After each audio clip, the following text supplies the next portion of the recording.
Today we're going to be going through some footwork drills that you can apply to help your strongman game. Recently there's kind of a trend in strongman at the moment that people are doing SAQ training, speed, agility, quickness training, and setting up different stuff to help them with the strongman game, which I think is absolutely amazing. I always preach this about the way we program MST Systems. We don't just train strongmen, we build athletes, and SAQ training is something that I've used a lot in the past, and I apply small chunks of it to strongman. The goal of this video really is to just explain to you why you would want to do certain stuff, why certain things might be fun, make you feel good, but have absolutely no carryover to the sport that you're doing, and hopefully give you some direction and coaching cues that you can use and apply to your own training. When you think of footwork drills, you probably think of stuff like this. Now with these drills, especially ladder drills, what are we actually achieving there? We're definitely building up good proprioception, we're building up good awareness and the ability to produce force and load the feet and move in and out of the ladder, move up and down laterally if we're doing lateral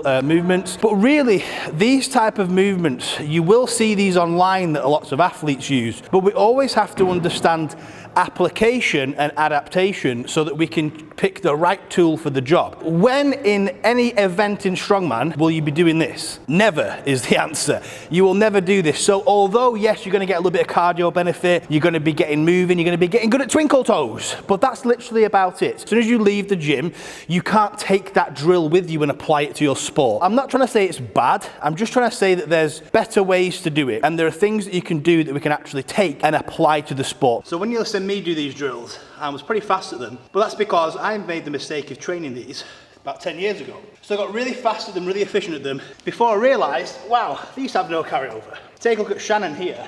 Shannon's very athletic, she's a fucking idiot. This is how you start out learning one of these footwork drills. So it's going to take Shannon maybe 6 to 8 weeks to actually get fast at this. All that time investment to get good at this footwork drill, it makes more sense to get better at something that's applicable to the sport rather than just get good at this footwork drill for the crack. Because once she's mastered this footwork drill and she can blitz through it as fast as I can, what does she do with it when she competes? Nothing, it disappears. So it's not a very good way to spend your time in the gym. Something like a ladder drill is applicable to a fighter or applicable to a football player. So a football player, you know, they're playing football, they've got to get around someone, they're fast. They're moving with the feet fast. A fighter who's moving, there's a lot of footwork involved. Everything comes from the hips and the feet. In strongman, we don't do that. The main key area that we need to focus on as a strongman or strongwoman is the ability to decelerate. Everything we do in the gym is focused on acceleration, force output. When we do our footwork drills, we want to do the opposite. We want to focus on deceleration, because in strongman, we only have a short distance to cover, 10, 15, 20 meters. And the main time we're running is when we put an implement down and we run back to the other implement. Don't think of footwork drills as improving the speed of your yoke or farmers. You want to do that by specifically training the yoke and farmers for speed. Footwork drills are there to help you run faster, decelerate faster, and be safer and more resilient when you're moving fast. Especially if you're a 120 kilo bloke sprinting around, you need to understand your mechanics. Deceleration crops up all the time. You put a keg down or you load a keg, you run back for the next keg. If you're sprinting, you've only got 15 meters before you have to decelerate and get to that keg. So we may as well train to decelerate, and we may as well train to be efficient and understand, where do I put the load through my feet when I'm decelerating? How do I position myself? All the time you spend in the gym putting in footwork drills, you can actually practice and implement in real time in your sport and get benefit from it. We're going to go through some footwork drills now that are going to help you with deceleration. Depending on what type of athlete you are, if you're under 80 or under 63 kilo athlete, you might be able to do some of the more plyometric based drills that I'm going to show you. Whereas if you're a 140 kilo monster, I'm going to give you some other regressions, so to speak. I say regressions, but not really. Even the under 80, under 63s will want to use these drills. It just will mean that there's going to be a lot less load for your knees, etc. with the regressed movements. So this is going to be one of the most basic deceleration drills you can start with. I'm going to start my sprint, and then I'm going to try to stop instantly in a squat stance, take the load through the back of my foot and hold it through my glute. Start at 50% speed, add speed each set. The reason why there's not much distance is it doesn't give us a chance to build up much speed, so it's a little bit easier to decelerate. This would be something that's pretty easy to implement no matter what body weight you are. Progression would be start further away, get more speed, and you won't be able to stop in an instant. You'd have to slow yourself down. But we want it to be a bilateral stop. My load went a bit too far in the front of my foot then. And when we stop, guys, try to keep load for the back of your foot, but the outsides of the foot. This is going to keep your arch strong, your knee safe. So I'm cueing how I'm stopping and how I'm applying force into the floor, where my hips are going.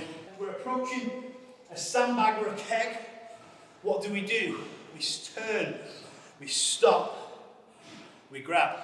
Sometimes it'll be a bilateral stop, which we just did. Other times it'll be more unilateral, where we have to stop here. So a mistake people make, and a common place for injury, is when we twist and land. So if we are in inside foot here, if we come and we land and plant on inside foot, we're going to get hip internal rotation, and this is an extremely compromised position for like your MCL, ACL. So we never want to be inside foot when we do a unilateral stop. We want to cue outside foot, slight internal rotation. This one you're probably going to want to start at 30% speed and just cue the footwork. We're going to go really slow, plant, and it's more of a boom, explosive dive. Notice that I'm not fully at this wall. I'm slightly internally rotated, and I've got the load through the outside of my foot. That way, my knee is safe. It's not in this compromised position down here. If I was externally rotated through inside foot, very compromised position. Slight internal rotation, outside foot. Even if you only turn one side, I would learn to do it both sides. So I'm going to come, drop. See, my footwork wasn't good there. I was over here. So this is where, for me, it's a good place to learn.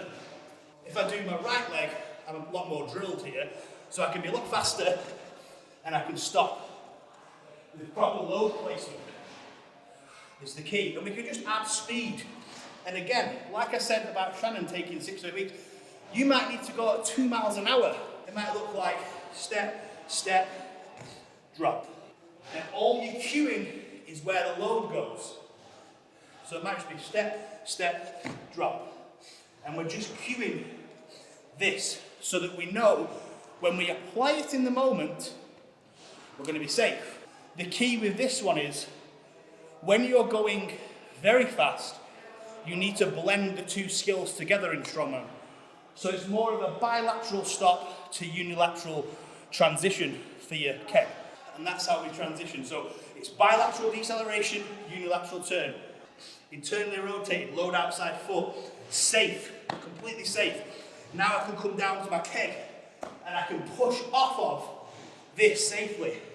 Here, I can push off safely. Here, if I push off here, bad for your knee, very bad for your knee. This is a progression from what we were just doing. This works in two ways. If you don't have the space to go faster, then you can just use the band. But also, if you did have the space and you want something a little more challenging, you want to set the band like this. I would walk further back, to be honest with you, but I feel like this band's going to snap, and Josh will kill me. But ideally, I'd probably start 2 meters back, but this red band's feeling a little ropey. I also don't want to lose the child makers, you know what I mean? So it's bilateral deceleration, and we're loading outside foot through the heel, and I've still got a bit of tension here pulling me in. We can do the same thing with our transition. I always have to push off when I do that because it lets me be aware that I'm through outside foot. Pretty simple drill, but just going and making sure we're outside foot, slight internal rotation, and we're in a safe position. Instead of being here, we're here, and we're through outside foot, and we can move.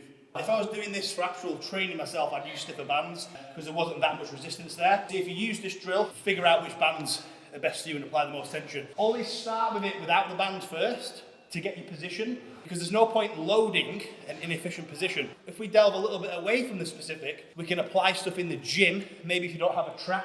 These, however, more suited to the lighter weight athletes. Although we're jumping upwards, it's not about the force we produce vertically. It's about the absorption of the force on the eccentric. Don't focus too much on going high. Focus on landing under complete control. Imagine you're on like a glass floor, really thin glass floor, and you don't want to break it. So there's no thuds like bah, bah, and there's no bang on the floor, but fluid. And I would advise to just stay on the ball of your foot. Don't really load the heel on this because nothing athletic ever happened on your heel. So again, it's just about the eccentric, the deceleration we're focusing on. A little bit of a more advanced one is this one. Come up, jump, down slow. So this one's just really isolated unilateral variation. And because we've got lateral loading, it's a little bit of a different position through the foot and knee. So the only other footwork that we're really exposed to in Strongman is lateral transitions. You know, we get that in stones and loading events, but sometimes you'll have like a log medley with lateral transitions, etc.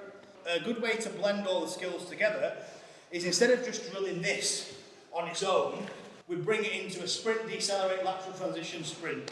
So when we lateral transition, it's important to note that we want the load through outside foot and either straight forward or slight internal rotation. No external rotation. We don't want to be like this. Straight or slightly internally rotated. All right? Whenever you're lateral transitioning, think about little toe. All right? Push up little toe. Yeah? Not big toe. Big toe collapsed arch. Little toe strong arch. So we're going to sprint. We're going to decelerate bilaterally. And then we're going to lateral transition through the outside foot. And then I'm going to continue my sprint. Then I'm going to decelerate bilaterally again. Sprint, bilateral, hop, hop, and then we go. Then I can bring in a unilateral turn. All kinds of fun you can have with it.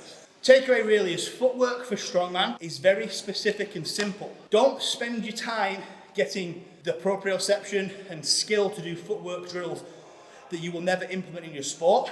Play around with the things I've shown. Think outside the box. I've shown you like 5 things here. I could probably show you 20. Just think about your competition coming up. What are you actually going to be doing in your show? You know, how are you going to be moving? How are you going to be turning? And then apply the specifics of the show, implement it to your footwork drills, you'll have loads of success. I hope you learned something. I'm fucking gassed out my head. I can hardly speak. So we run around like a fucking idiot with a bad knee. Hopefully it helped you. If you liked it, like the video and subscribe to the grease bags.